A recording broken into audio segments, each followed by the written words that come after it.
Welcome to today's video. Do you use threat to get things done by your child? Or are you wondering that until 1 year, 1.5 year old, my child was doing all that I kept saying? Maybe you've used words like, oh, you are such a good girl, you're such a good boy, you are, or maybe threat of, or maybe fear of God, fear of the other adults around your house, fear of the other spouse, or fear of the grandparent, one of the grandparents, right? You use some of these fears and you could be in this notion, you could be in this impression that my child is listening to me. But around 1 year, 3 months, or around 1 year, 4 months, that is at that point of time, what happens is your child will start doing what you ask him not to do.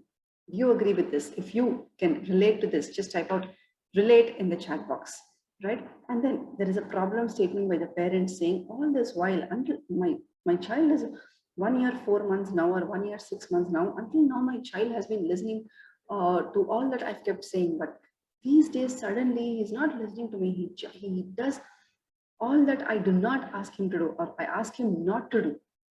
Ask him not to do, right? So now, if you are in that zone, if you think that, oh my God, my child doesn't fear anything. How can I use threat to get things done by my child? My child doesn't care any sort of fear statement that I use to do something, right? To do anything that is needed at that point of time.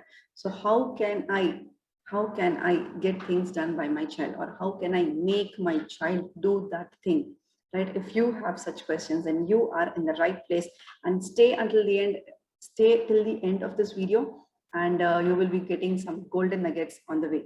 Keep taking notes and implement what you have learned, implement what you have heard in this video in your parenting journey to see the difference, to get the results. And let's get started. What we would be going through in this video are some things that, again, the parents think that it works out at that moment, but it actually creates damage in your child's subconscious. Okay, it actually creates damage in your child's subconscious. And then what is this whole concept of threatening the child, and what is actually happening when you threaten the child, right? And then ultimately the solution, what you can do, what can you do instead of using threat, what can you do to get to make your child do that thing, right? Be it eating, or be it coming inside the house, be it coming back from the play area, or be it writing, be it reading, right? How can you be with your child, or what can you say to your child so that your child will listen to you? So what are some things that parents do that seem to be working at that moment, that give you an immediate result, but they do more damage to your subconscious than help? They are to your child's subconscious, but they are more than helping your child, they are actually damaging your child's subconscious.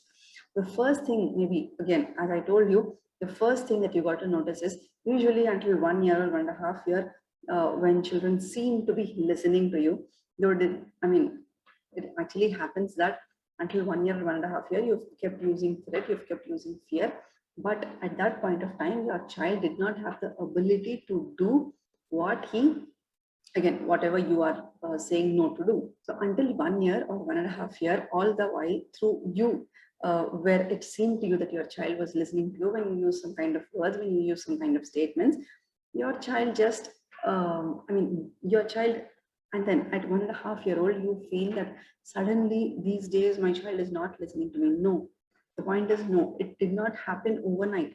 It did not happen just in 1 day or 2 days.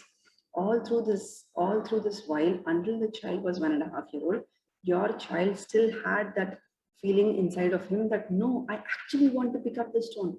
No, I actually want to see what's happening there. No, I actually want to do this. But he just didn't do it at that point of time. And that urge to do it is still there in your child. So just when your child has the ability to still do it, even though you say no, he has the ability to do it. He has the physical ability to do it, and the mental ability, which keeps triggering him that, or urging him to do it. That is when your child still continues to do it, even though you use threat, or you use some kind of statements or some kind of words, and you just think that, oh, this change is suddenly happening. But the urge to do things what are being denied did not happen overnight, did not happen suddenly. It kept that urge, right? That urge kept building up within the child. Even when the child was a 6-month-old or a 7-month-old, and the child was picking up something from somewhere around the corner, and you said no, your child still had that urge to pick things up. Maybe he dropped it then when you told there's a policeman watching you. Maybe he dropped it then when you told the security person will take him away, will take you away. But he is still carrying that urge inside of him, right? So that is what is just showing up when he has the right mental ability and the right physical ability to do what is denied or what is asked not to be done. And that is what is seen when the child is around 1.5 years old. So what are some statements that you use? Again, I've just written down some statements that parents use towards a child. I'm not sure if you use this or you use something else. The point is you have to be aware of what you use. You have to be aware of what you say to your child. You have to be aware of what you do to your child, right? So yes, these are some examples that I've written them down. Say some parents may be saying, do not go out. The old uncle will take you away. Maybe there is a person who's walking with a stick and you kind of scare your child to come inside the house. Otherwise, that person with a stick will hit you or will just take you away, right? And then maybe your child does not want to come back to your house. He wants to play in the corridor. And that is when you are using this threat. Or do not go under the bed. The monster will take you away. Or there is a crocodile under the bed. You sleep, you should sleep just when you ask the child to sleep. Otherwise, do not go under the sofas. Do not go under the beds. There'll be some insects. There'll be some crocodiles.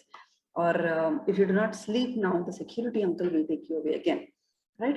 Again, another statement used as threat to put your child to sleep immediately. Or if you make noise, the police will take you away, right? If you do some kind of mischievous activities, mischievous in terms of the parent, in terms of the parent's perspective, but not the child's perspective, the police will take you away or the security person will take you away, whatever it is that you are saying. The point is this again, you have to be aware with what you are talking to your child. And then if you pick stones, the security person will come with a stick. 1-year-old or a 1 year, 2-month-old, right, when he starts to walk, will start to pick stones from the road when you go for that evening walk. And immediately there is a statement.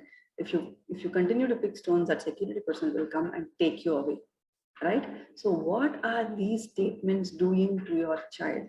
Now, at that point of time, maybe you may be thinking that, oh, my child has stopped picking stones. Oh, my child has stopped going under the bed. Oh, my child has stopped staying back in the corridor.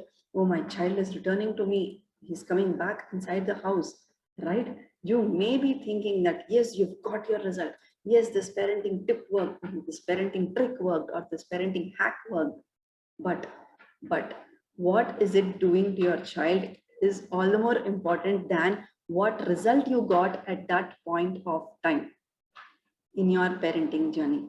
What is it doing to your child? Let me repeat. What it is doing to your child, whatever your statement or whatever your action, what it is doing to your child is all the more important than what result you've got at that point of time, right? So if you are conscious of knowing what this does to your child, then just please stick on to me and let's understand why do we do this and what is it doing to the child. Now, one of the very most important qualities of high achievers is, let me tell you, it is facing the fear, right? Every successful person out there right now, he may be earning millions or billions, or he's maybe a big successful person in the world now. He started off with having fears, and his winning attribute or his winning quality is to face the fear. Maybe a person who's scared to write is now an author, right? Because he started writing. It's not because he's scared and he lived in his fears. No, if you continue to live in your fears, you can never come out of that cocoon. And successful people do not allow themselves or do not let themselves to live inside this cocoon filled with fear or covered by fears, right? If there's a person who's maybe scared to talk on video, to talk on camera, then and he wants to become a public speaker, and that is what he keeps doing. Even though he fears it, he starts to face the fear and do it, right? Maybe there's a person who fears to just go out and start a conversation, but maybe he likes that kind of Maybe he likes to be around public, but he somehow is scared to say break the ice or just start a conversation from his side. And now if he is surrounded by that fear and he sits in this cocoon, he can never break that cocoon and come out, right? So what does he do? Every evening you watch him, he goes out and keeps talking to 5 people or 6 people, whoever he meets outside in his neighborhood. So that is what successful people do. When there is any fear, they face the fear. And now let me come to your child. Your child already imbibes this quality. Your child already has this attribute within his personality, tuned into his personality.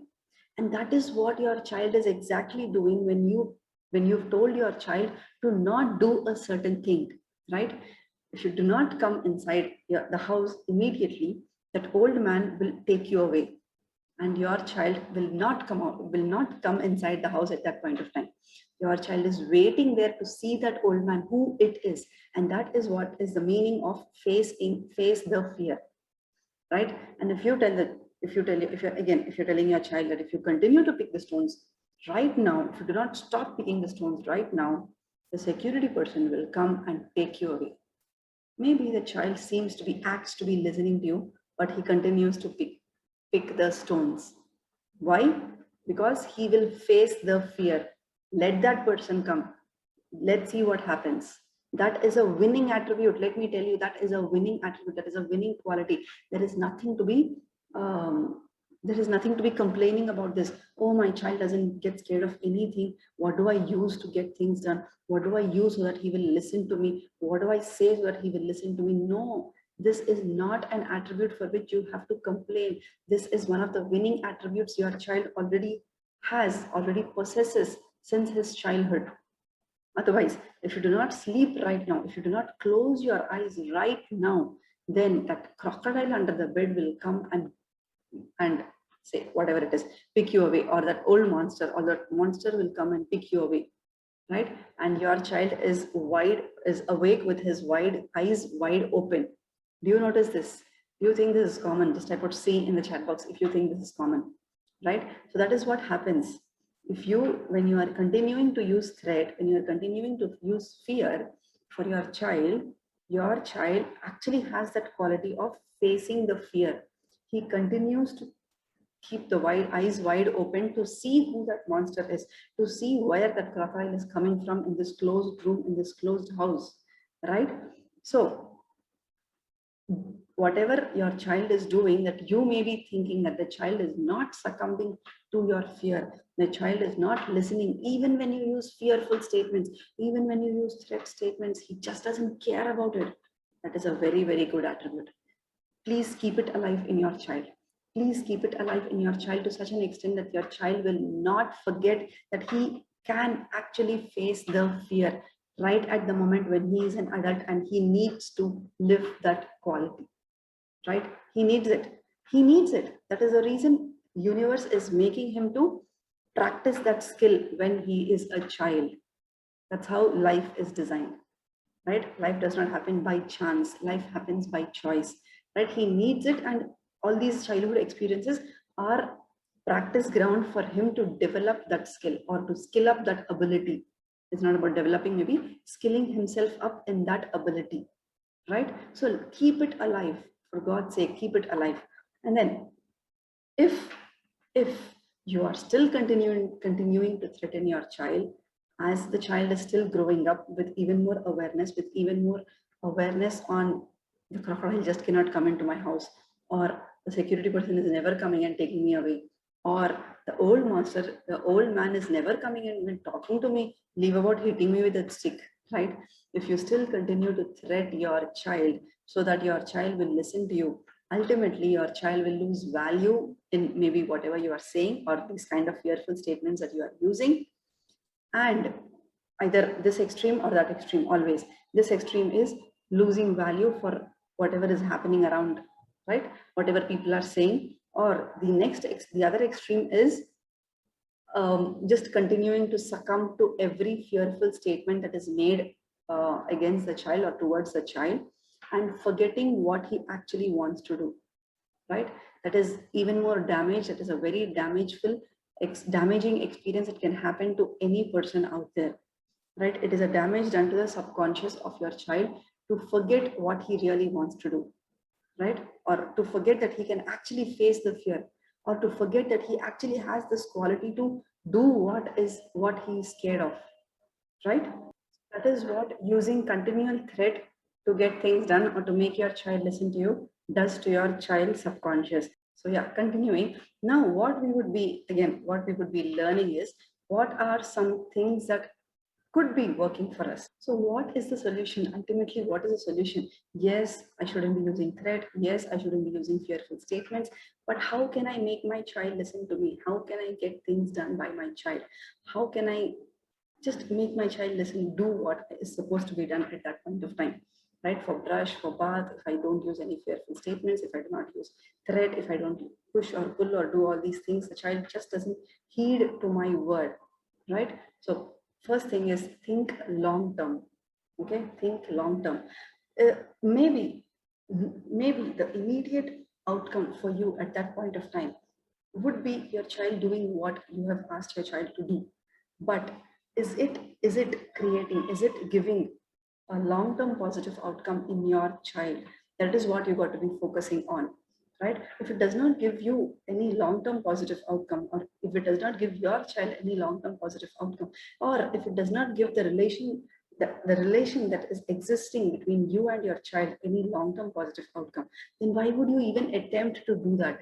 Why would you even threaten your child, right? So you should focus not just on the immediate consequence, but on the long-term consequence, on the long-term outcome, right? Then even if at that point of time, it may be pleasant, it may be unpleasant. At that point of time, it could be unpleasant to you, but it could be the right one in the long run, right? Whatever you, again, however you wish to parent parent your child, or you wish to talk to your child, maybe if you're not using threat, the outcome for you is unpleasant at that point of time, but maybe it is right in the long run, right? So that is what you got to envision. And more than focusing on what your child is doing or what your child is not doing, just shift your focus on the being, right? How you are being with your child, how is your child's being, or just encourage your child to keep sharing, and you can try to keep knowing the feelings inside of your child through conversation, right? What would you want to do? How, what are all the options that you have, right? And then if there is any emergency, just plainly state it. Plainly state it. If there is any emergency, if maybe you are stepping out of the house and you want your child to get ready sooner, just plainly state it. When you have not used threat in genuine cases, when there was not in any when there was no emergency, and there is an emergency, your child will definitely understand the situation. If you continue to be using threat for every other interaction, for every other experience, then your child can just not value your emergency, right? I hope you get this point, that your child will stop valuing your statement or whatever the need is at that point of time, right? Maybe he's not telling it out again, but he will do it. He all this operates at a subconscious level, right? So now you can get into a conversation and kind of keep asking what your child wants to do, what are his feelings behind whatever he wants to do, right? What are the options available at that point of time? What are the consequences of each of these options, of each of these actions, right? You can get into a conversation with your child so that there is a sharing of feelings, there is a sharing of emotions, and most importantly, there is a trust that is created between you and your child. Your child starts to believe that yes, my parent trusts me. My parent need not use threat just because I have to do something. My parent trusts me.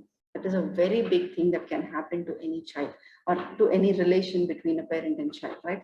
Then the very important point, the next is a very important point is children understand emotions very well, right? So if you are actually using threat, even though your child is an infant, even though your child is just a 1 year old or just a 1.5 year old, they can actually see through it. They will know it if you are faking it or if you are stating it for real, right? Children can see through your emotions. Children can see through your intentions, right? They will know it if you are faking it or if you are stating it for real. So I hope you've got some value from this video. And yes, from this point of time, please just revise or please just recall, why would you want to use threat or why would you want to use fear? Again, if your child has to listen to you, or what are some other ways which you can implement in your parenting journey so that you and your child are better understanding in terms of feelings, in terms of emotions, in terms of being, and again in terms of developing the trust between you both. Cheers, take care, bye bye.